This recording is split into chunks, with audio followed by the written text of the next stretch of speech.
અમરનાથ યાત્રાના ફિટનેસ પ્રમાણપત્ર માટે આજથી સિવિલમાં રોજ 500 ટોકન અપાશે। ચૂંટણીને લીધે આ યાત્રા 45 દિવસની કરવામાં આવી છે।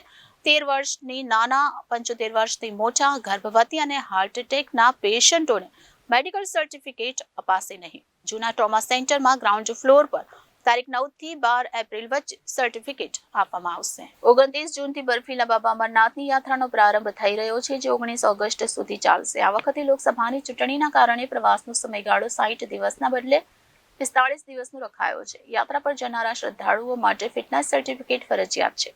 શુક્રવારથી નવી સિવિલમાં મેડિકલ સર્ટિફિકેટ આપવાની કામગીરી શરૂ કરાશે, જે જૂના ટ્રોમા સેન્ટરના ગ્રાઉન્ડ ફ્લોર પરથી 9 થી 12 કલાક સુધી ચાલશે, તેમજ શનિવાર અને રવિવારે બંધ રહેશે। 13 વર્ષની નાના, 75 વર્ષથી મોટા, ગર્ભવતી અને હાર્ટ પેશન્ટોને મેડિકલ સર્ટિફિકેટ અપાશે નહીં।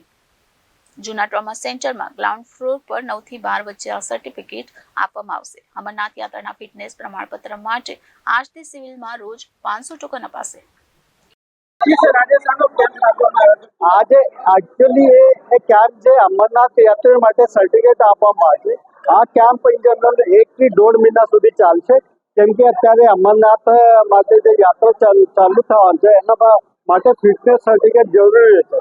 આ ફિટનેસ સર્ટિફિકેટ અમે નવી સિવિલ હોસ્પિટલ દ્વારા આપવામાં આવે છે, જે બધું સુવિધાઓ મફત આપવામાં આવે છે। આ સુવિધાઓમાં અમે એમને ફિટનેસ સર્ટિફિકેટ આપે છે। આ ફિટનેસ સર્ટિફિકેટ અમે એના ઇન્વેસ્ટિગેશનના આધારે ડોક્ટર દ્વારા ચેકઅપ, એટલે બ્લડ પ્રેશર ચેકઅપ કરવામાં આવે છે, પછી ડાયાબિટીસ માટે પણ ચેકઅપ કરવામાં આવે છે, અને જો યાત્રી 45 ઉપર રહે છે એને ECG કરીને એના હાર્ટની કન્ડિશન ચેક કરીને આપવામાં આવે છે। આ બધા સર્ટિફિકેટ 13 વર્ષથી વધારે અને 75 વર્ષથી જે ઓછા નાના યાત્રીઓ છે એમના આપવામાં આવે છે। આ સુવિધા અમે 9 થી 1 વાગ્યા સુધી આપીએ છીએ અને ઇન જનરલ 450 થી 500 ટોકન આપીએ છીએ।